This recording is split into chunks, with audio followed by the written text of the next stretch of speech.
লোকটি মন দিয়ে প্রেরণার কথা শোনে, তারপর শুদ্ধর দিকে তাকায়। ফর্সা মুখ, চুলগুলো ঘন এবং সিল্কি, চোখ দুটো একেবারে মায়ের মতো নীলছে বর্ণের চোখ, অতি রূপবান একটা শিশু।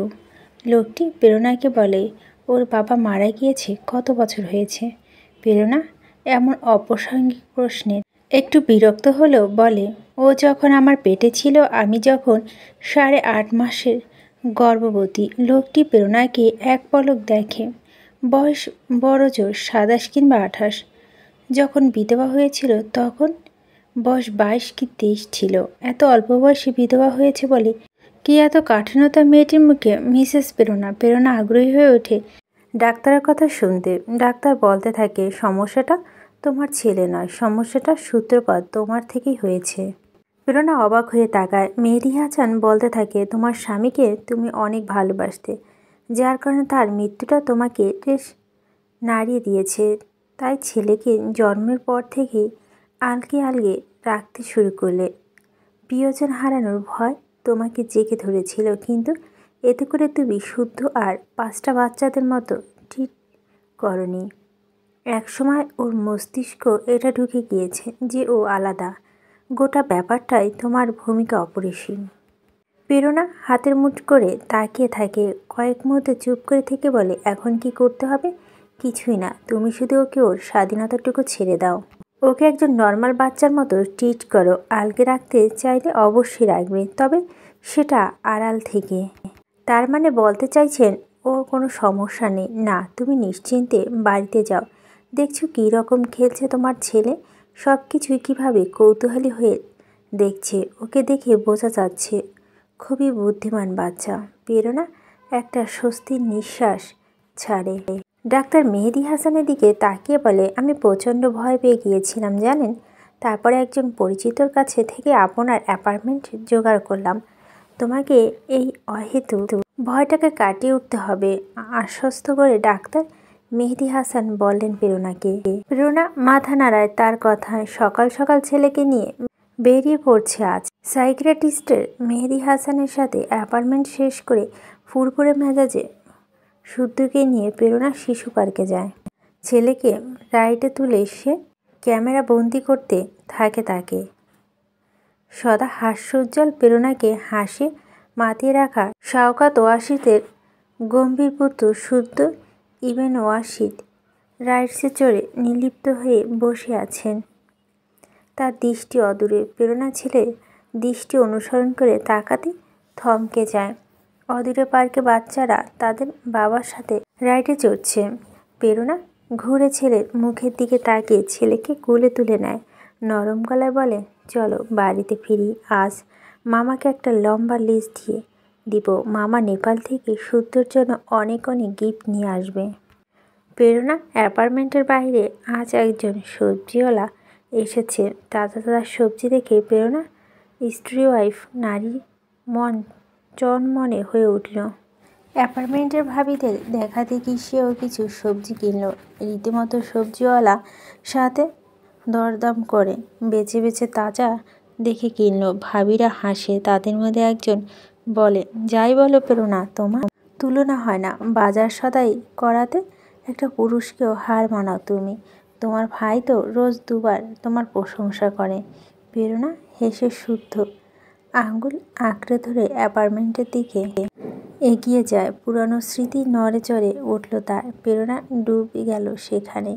বাসরাতের পরদিন সকালবেলা এক অতি অদ্ভুত লোকের ঠোঁটের ছোঁয়া কপালে মেখে ঘুম ভাঙল প্রেরণা। ছোটোখাটো আদুরে মেয়েটা খানিকটা চমকে উঠল, স্বাভাবিক চোখে তাকিয়ে রইল। তাকে নিমেষে দেখতে থাকে একজোড়া মুগ্ধ চোখ। প্রেরণা কিছু বলার বুঝে ওঠার সুযোগ না দিয়ে দুহাতে তাকে কোলে তুলে নেয় বলিষ্ঠ দেহে শওকত ওয়াসিদ। লোকটা আচরণ পাগলাটে অদ্ভুত। প্রেরণা একই সাথে ভালো লাগে, লজ্জা লাগে, ভয় হয়। 3টে অনুভূতি কাজ করে তার। কাল সারা রাত লোকটা তাকে ঘুমাতে দেয়নি, জাগিয়ে রেখে তার পেশাগত জীবনের গল্প শুনিয়েছে। প্রেরণা খুব আগ্রহ নিয়ে শুনেছে। কবুল বলার আগেও যে লোকটার প্রতি বিরক্ত ছিল প্রেরণা লোকটা বয়স্ক ছিল বলে। সামান্য একটা রাত লোকটাকে জেনে ভালো লেগে গিয়েছে প্রেরণার। শেষ রাতে লোকটা ঘুমিয়ে গেল। প্রেরণা মুগ্ধ হয়ে দেখছে মানুষটাকে। শওকত প্রেরণাকে চুপচাপ তাকিয়ে থাকতে দেখে তার কপালে আবার চুমু খায়। প্রেরণা কেঁপে উঠে শওকতের পাঞ্জাবি খামছে ধরে। লোকটা ভীষণ অদ্ভুত, কাজকর্ম অদ্ভুত। কপাল থেকে ঠোঁট সরিয়ে প্রেরণা বলল, চলো রেডি হও। সকাল 6টা বাজে তখন। প্রেরণা অবাক হয়ে বলে, এখন কোথায়? ঘুরতে, শওকত হেসে জবাব দেয়। প্রেরণা ভীষণ অবাক। এখন ঘোরার সময়, বিয়ে বাড়ি ভর্তি মেহমান, আর উনি এখন নতুন বউ নিয়ে ঘুরতে বের হবে। এই কোন পাগলের পাল্লায় পড়ল সে? বিয়ে বাড়ি ভর্তি লোকজন। গত রাতে নেচে কুচে ক্লান্ত হয়ে ঘুমাচ্ছিল। প্রেরণা তখন স্বামীর আদেশে তৈরি হচ্ছে। শত আপত্তি তুলে শওকতের জেদের কাছে টিকতে পারল না প্রেরণা। লাল টকটকে শাড়ি, গলায় হাতে হালকা পাতলা সোনার গহনা পরেছে সে। নতুন বাচ্চা বউকে মুগ্ধ চোখে শুধু দেখেই যাচ্ছে শওকত। তারপর লাগেজ থেকে 1 ডজন লাল কাচের চুড়ি বের করে পরিয়ে দেয় প্রেরণার হাতে। এমন ইস্পাত কঠিন, লম্বা, বলিষ্ঠদেহী মানুষটার সামনে প্রেরণা নিজেকে নেহাত শিশু লাগছিল। শওকত পাঞ্জাবি পাল্টে একটা শার্ট পরে নিয়ে ওয়ালেট আর জিপের চাবি নিয়ে প্রেরণার হাত ধরে বলে, চলো। বাড়ি থেকে পা টিপে টিপে নিঃশব্দে বেরিয়ে যায় শওকত। প্রেরণা বাড়িতে কনেপক্ষ আর বরপক্ষ মানুষ তখন নাক ডেকে ঘুমাচ্ছে। প্রেরণাকে নিয়ে শওকত সেদিন ঘুরতে গিয়েছিল মাছ বাজার আর মাংস বাজারে। হঠাৎ এটা শওকত ওয়াসির ভীষণ অদ্ভুত। নতুন লাল টুকরি বউ নিয়ে গিয়েছে সকাল সকাল বাজার করতে। প্রেরণা অবাক হয়ে শুধু স্বামীকে দেখছে। শওকত হেসে বলে, কি চমকে গেলে? আসলে বাজারটা করতে হবে। তোমাকে এনেছি ট্রেনিং দিতে। আজ একদিনই তোমাকে ট্রেনিং দিয়ে পটু বানিয়ে নেব। যখন আমি থাকবো না তখন তো এইসব তোমাকেই করতে হবে। প্রেরণা নিজের অজান্তেই আঁতকে উঠেছিল শওকতের ওই কথাটায়। শওকত প্রেরণার হাবভাব দেখে নিজে অপ্রস্তুত হয়ে পড়েছিল। নরম গলায় বলল, মানে আমি কর্মক্ষেত্রে ফিরে গেলে তোমাকে একা একাই এসব করতে হবে প্রেরণা? তুমি একজন দেশসেবকের বউ। প্রেরণা 2 চোখ ঝাপসা হয়ে উঠছে। কথাগুলো ভাবতে ভাবতে শরীরটা দুর্বল লাগছে ভীষণ। সে মনে মনে আওড়ালো, অদ্ভুত লোক, স্বার্থপর লোক শওকত ওয়াসি। শুধু মাম্মার আঙ্গুল আঁকড়ে ধরে হাঁটছে। সে টের পায়নি তার মাম্মা নিশ্চুপ কাঁদছে। শাড়ির আঁচলে চোখের পানি মুছে প্রেরণা লিফটের দিকে পা বাড়ায়। লিফটে পা রাখতে প্রেরণার নাক চোখ কুঁচকে গেল। রাদীপ হাসি হাসি মুখ করে তাকিয়ে আছে। প্রেরণা অন্যদিকে ঘুরে দাঁড়িয়ে থাকে।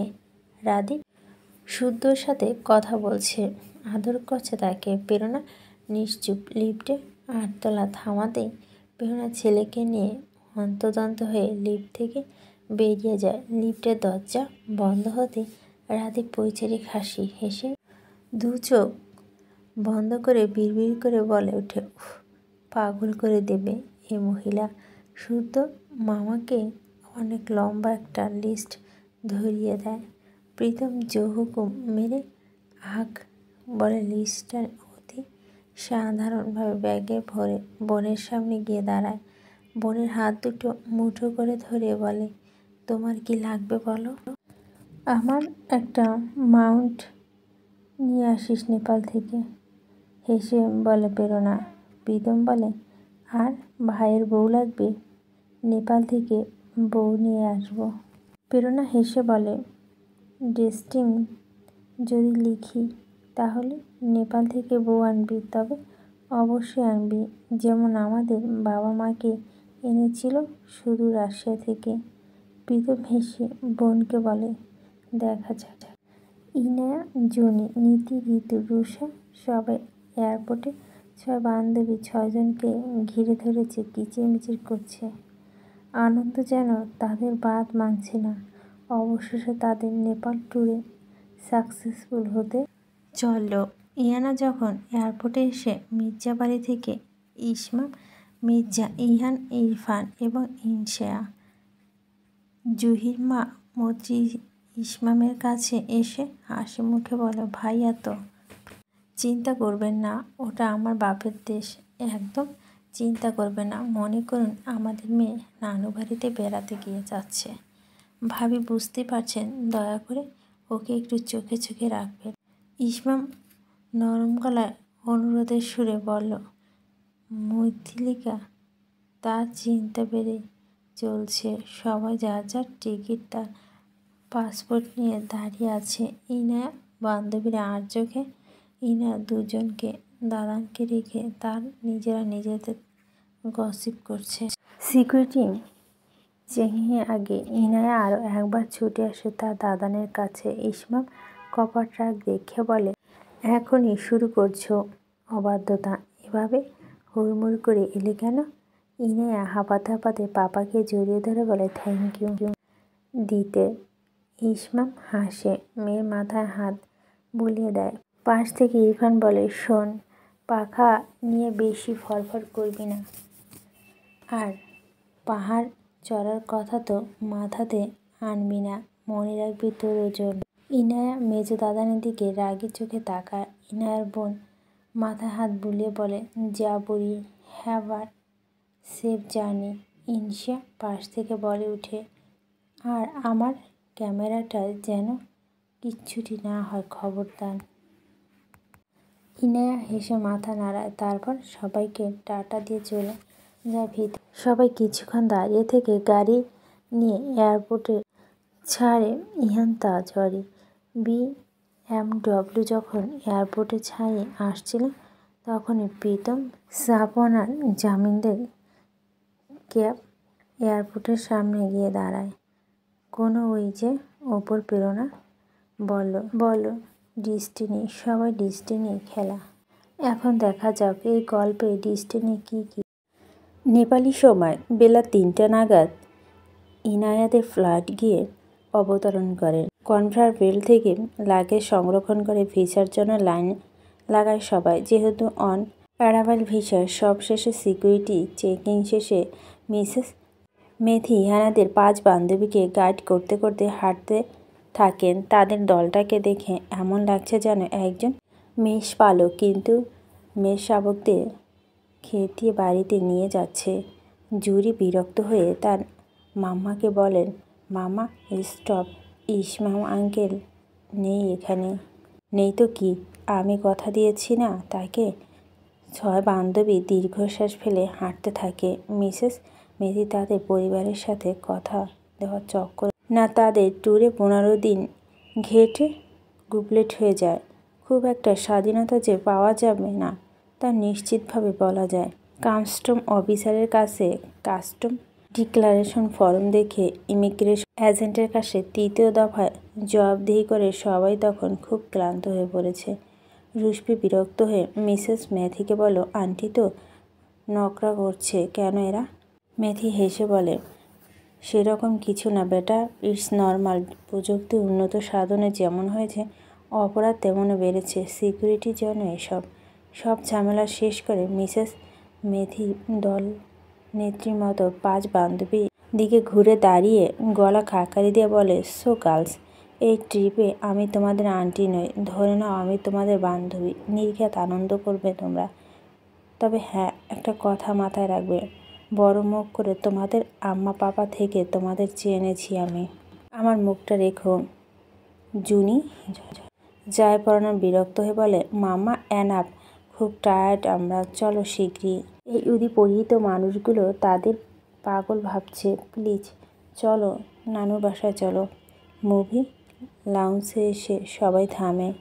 মেথি মায়েদের দিকে তাকিয়ে বলে, পোখরা মেন টাউন থেকে 4 কিলোমিটার দূরে জমসম মুসলিম কমিউনিটি এলাকা, ওখানে আমার বাপের বাড়ি। আমরা এয়ারপোর্ট থেকে বেরিয়ে একটা প্রিপেড ক্যাব নিয়ে সোজা সেখানে যাব। Gorgeous girl. মেয়েরা মাথা নাড়ায়।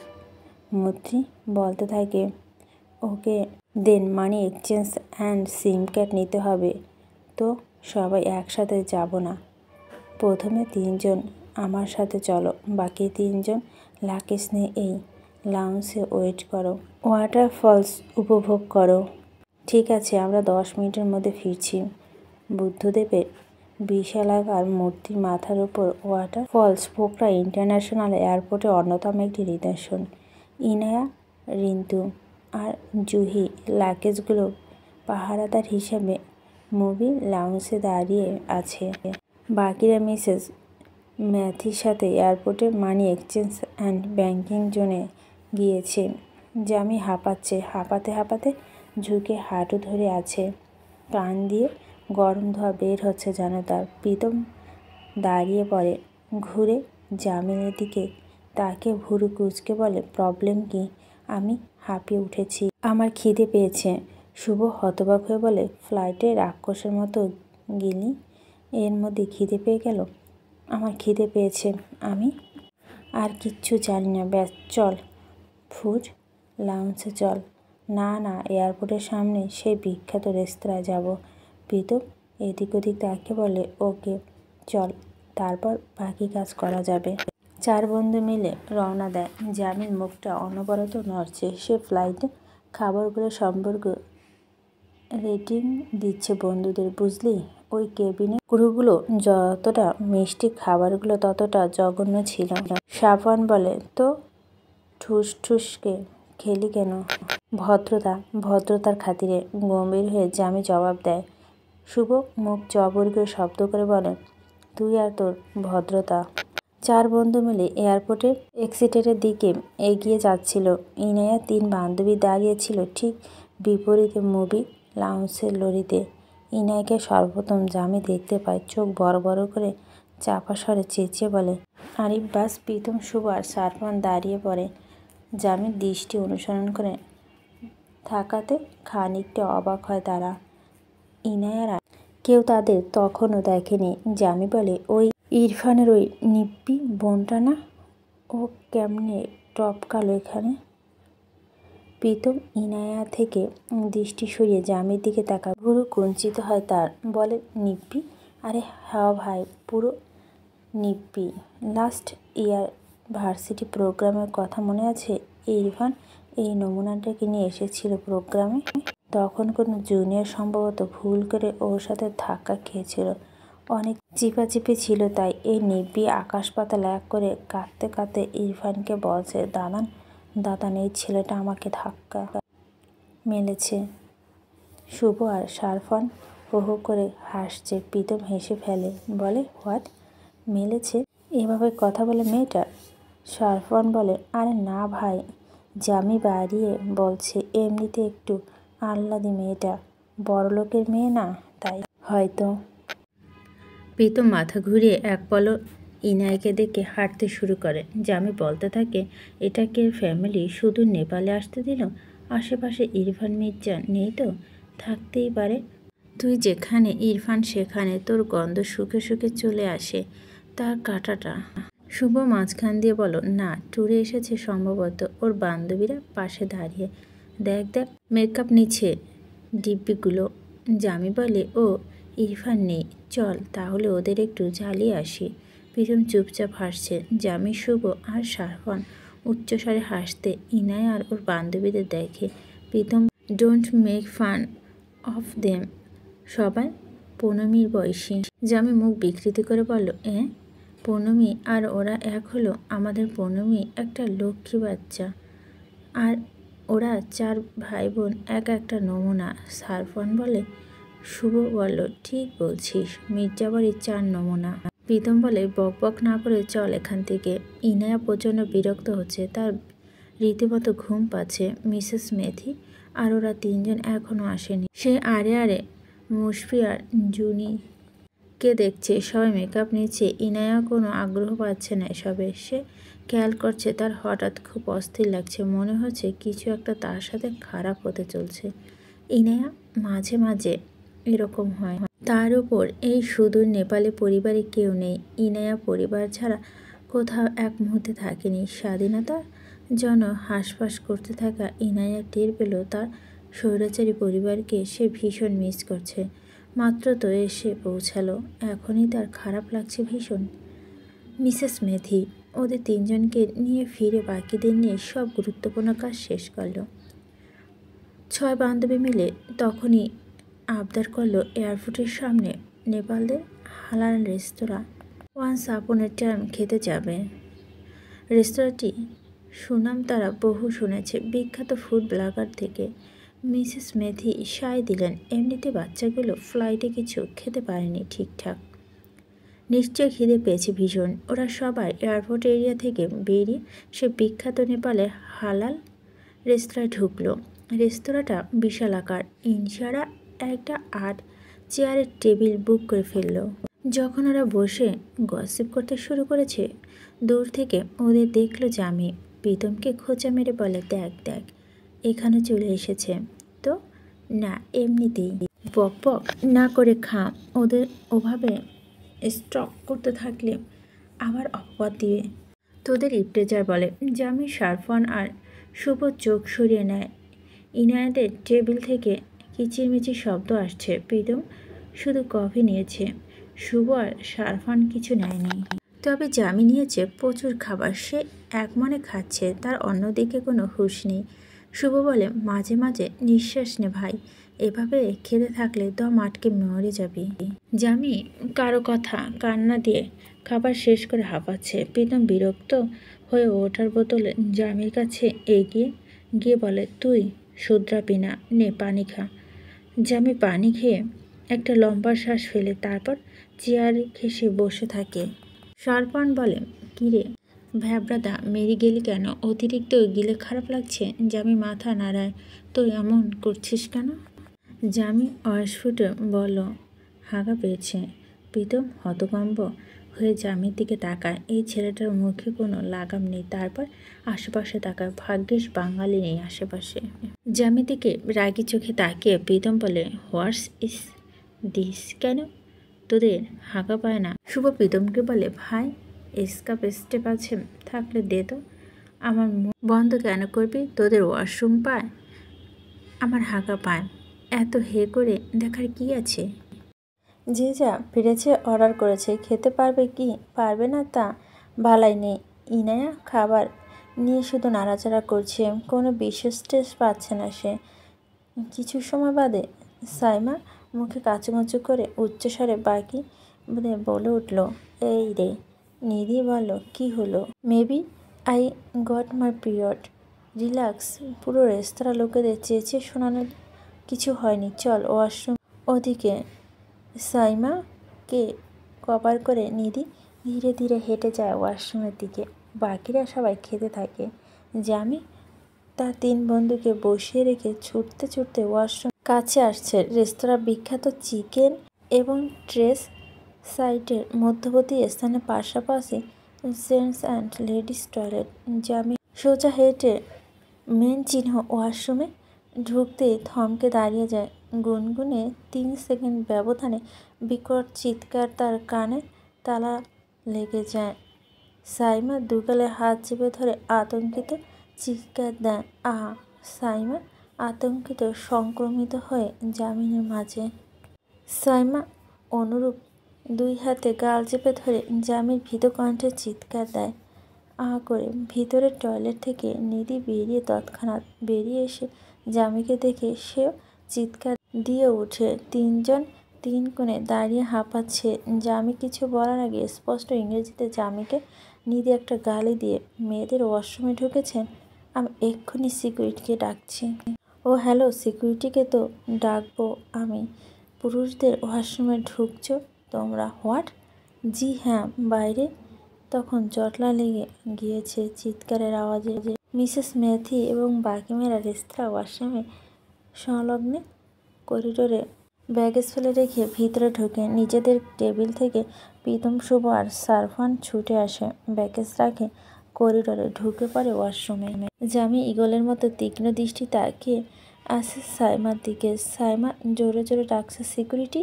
নিধি বলে, আরে কলিং অ্যালার্ম টেপে দে কুইন।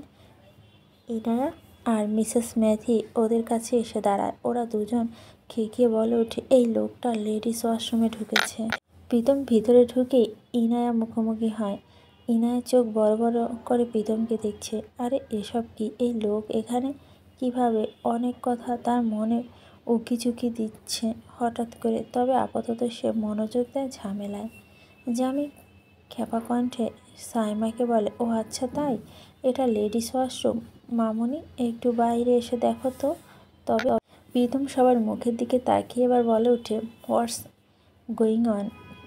দুজন সিকিউরিটি এসে ততক্ষণে সেখানে পৌঁছায়। সাইমা আর নিধি তাদের জানায় কি হয়েছে। সিকিউরিটি গার্ড দুজন জামির দিকে তাকায়। জামি তাদের বলে, এরা দুজন বদ্ধ পাগল। ওকে, তো চলো সবাই বাইরে গেলেই তো বুঝতে পারবে বিষয়টা। স্যার, এটা তো লেডিস টয়লেট। সিকিউরিটি দুজনের মধ্যে একজন বলে ওঠে। জামি দাঁতে দাঁত চেপে বলো, রিয়েলি? তো এটা কি? এটা ওয়াশরুম থেকে বেরিয়ে আঙুল উঁচিয়ে 3D সাইন বোর্ডটা সবাইকে দেখে চেঁচিয়ে ওঠে জামি, কি এটা? Answer me. চিত্রটি লেডিসের। সিকিউরিটি দুজন থতমত খেয়ে যায়। নিধি আর সাইমা চোখ বড় বড় করে সাইনবোর্ডের দিকে তাকিয়ে আছে। কি অদ্ভুত, এটা পাল্টে গেল কীভাবে? ওরা তো স্পষ্ট ওমান লেখা দেখেছিল। সাইমা ভিতর সন্তুষ্ট হয়ে সিকিউরিটি গার্ডকে বলে, কিন্তু 5 মিনিট আগে তো এখানে ওমান লেখা ছিল। জামি তেতে উঠে বলে, প্রমাণ পেয়ে এখনও তর্ক? নিব্বির দল। ইনায়া চেঁচিয়ে ওঠে, নিব্বিকে?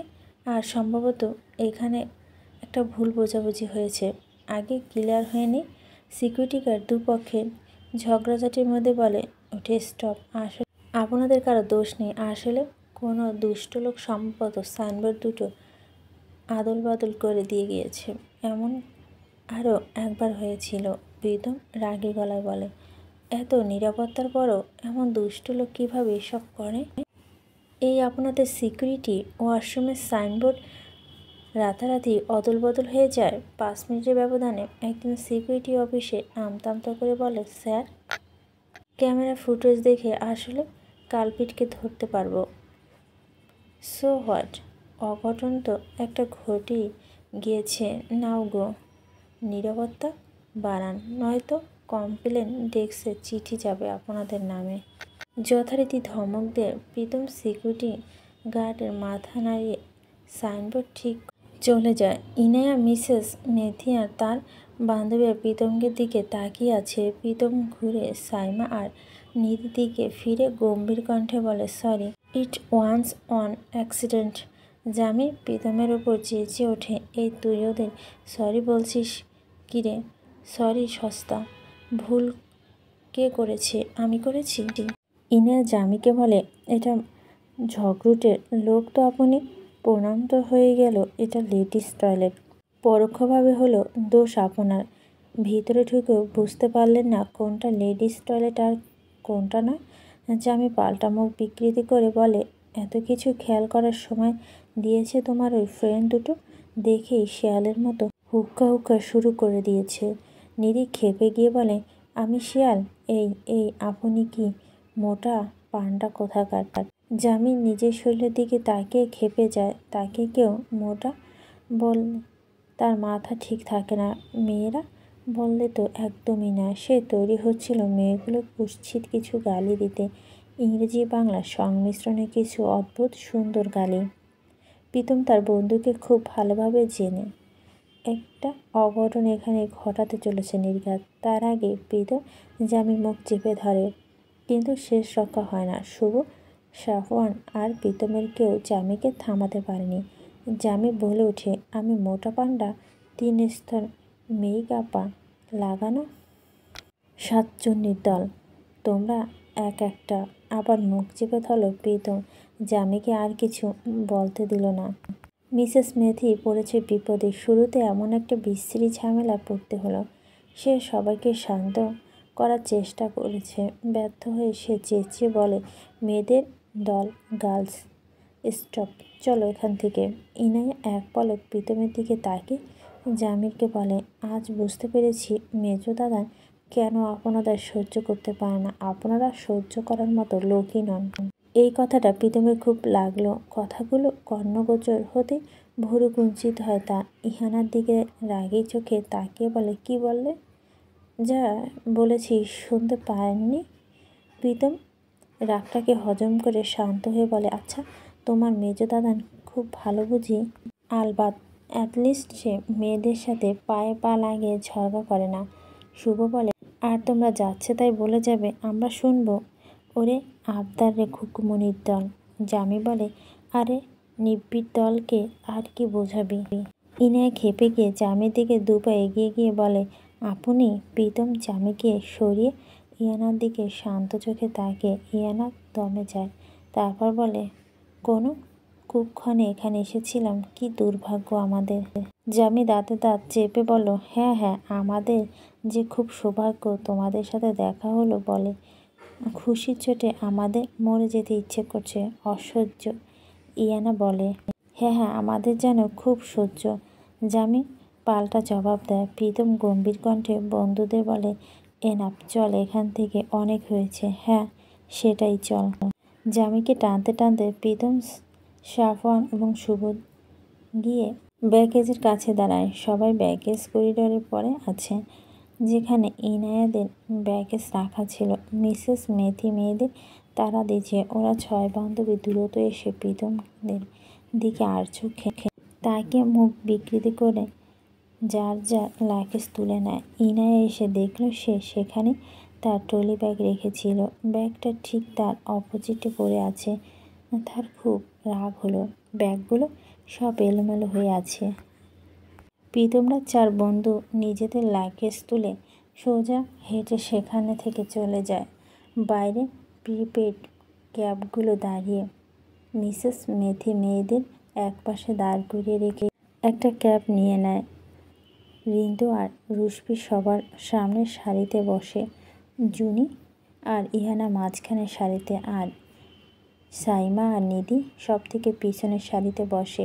বিশালাকার ক্যাবটিতে ঢিকিতে ব্যাগেজ তুলে মিসেস মেথি মাঝে সারিতে ইয়ানার পাশে গিয়ে বসে। ড্রাইভার গাড়ি স্টার্ট দেয়। কিছুক্ষণ আগে তিক্ত ঝামেলার কথা বেমালুম ভুলে সবাই এখন বেশ চনমনে। গল্প জুড়ে দিয়েছে সবাই। ইন্টারনেট ঘেঁটে সব তথ্য বের করতে থাকে। মিসেস মেথি বলে, গুগলকে কি প্রশ্ন করছো? এটা আমাদের জন্মভূমি, বলো কি জানতে চাও মেয়েরা? রুশপি মিসেস মেথিকে বলল, আচ্ছা আন্টি, আপনি তো এখানে 2 বছর পর পর আসেন, আপনার খারাপ লাগে না? মেথি হেসে বলে, খারাপ লাগে বই কি, তবে তোমার আঙ্কেল আমার সব খারাপ লাগা দূর করে দেয়, মন খারাপ হতে দেয় না। ইনায়া কৌতূহল হয়ে বলল, জুনিদের নানু বাড়ি জমসম কেন? ওখানে সংখ্যালঘু মুসলমানরা কিভাবে থাকে? জমসম এরিয়াতে তোমাদের নানু বর্তমান বাড়ি, সেখানে তার চিকেনের বিজনেস আছে। তোমার নানু আসল বাড়ি মানে আমাদের পূর্বপুরুষদের বাড়ি বাকের জেলায়। নেপালে 95% মুসলমানদের বাস সেখানে। তাদের ক্যাব পোখরা আঁকাবাঁকা মসৃণ আধুনিক রাস্তা ধরে এগিয়ে যাচ্ছে জোসমের দিকে। ইনায়া কৌতূহল হয়ে বলে, আঙ্কেলের সাথে তোমার লাভ ম্যারেজ ছিল? কিভাবে, কি হলো বলো না। আমাদের লাভ স্টোরি?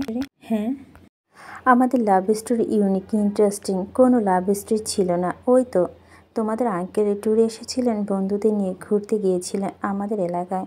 দস্যুদের হাতে পড়ে তারা সব কিছু ছিনতাই হয়ে আমাদের পাড়ায় আশ্রয় নেয়। তখন আমরা পুতালি বাজার থাকতাম। আমার বাবা তাদের আশ্রয় দেয়। সেখান থেকে প্রথম দেখা, দুজন দুজনের প্রেমে পড়ি। 5 বান্ধবী হা হয়ে সব কথা শুনছিল। অস্ফুট বিস্ময়সূচক কণ্ঠে বলল, ওয়াও, সো ফিল্মি। মেথি হেসে বলতে থাকলো, ফিল্মি তো। কখনো ভেবেছি নেপালি একটা মেয়ে শ্বশুর বাড়ি হবে পাশের দেশে? ইনায়া বলে, এটাকে ডিস্টিনি বলে আন্টি। আমার মেজমা সবসময় বলে, আল্লাহ তোমার সাথে যাকে লিখে রেখেছেন সুদূর কাজান্তি স্থান হলো নিয়তি তোমাকে টানতে টানতে তার কাছে নিয়ে যাবে। রুশপি হেসে বলে, তাই নাকি? তাহলে ডিস্টিনি নিশ্চয় আমাদের টানতে টানতে এখানে নিয়ে এসেছে। ইয়ানা, তোর নিশ্চয় এখানে বিয়ে হবে। জুনি দাঁত বের করে বলে, আমার মামাতো ভাইয়ের সাথে বিয়ে দিব তোর। ইয়ানার চোখ রাঙে। ওদের সবাই হাসছে। গাড়ি এগিয়ে যাচ্ছে জমসম মিউনিসিপ্যালিটি রোডের দিকে। রাস্তার দুধারে আধুনিক সুউচ্চ দালার। মৈত্রী বর্ণনার আগে সেখানে পাহাড় ছিল। ইয়ানা জানালা থেকে দৃষ্টি দেয় বাইরে। এসি অফ করে প্রাকৃতিক বাতাসের স্নিগ্ধতার স্বাদ নিচ্ছে সে। রিক্ত বলে, এখানে ইয়ানা দৃষ্টি হলে মন্দ হয় না। নেপালি ছেলেদের চেহারা সাউথ কোরিয়াদের মতো কিছুটা। ইনায়া তো কোরিয়ার ছেলে পছন্দ, ওর পুরো জমে যাবে। আর আমাদেরও। রিন্তু কথা হেসে লুটোপুটি খাচ্ছে সবাই। হেসে ফেলে ইয়ানা।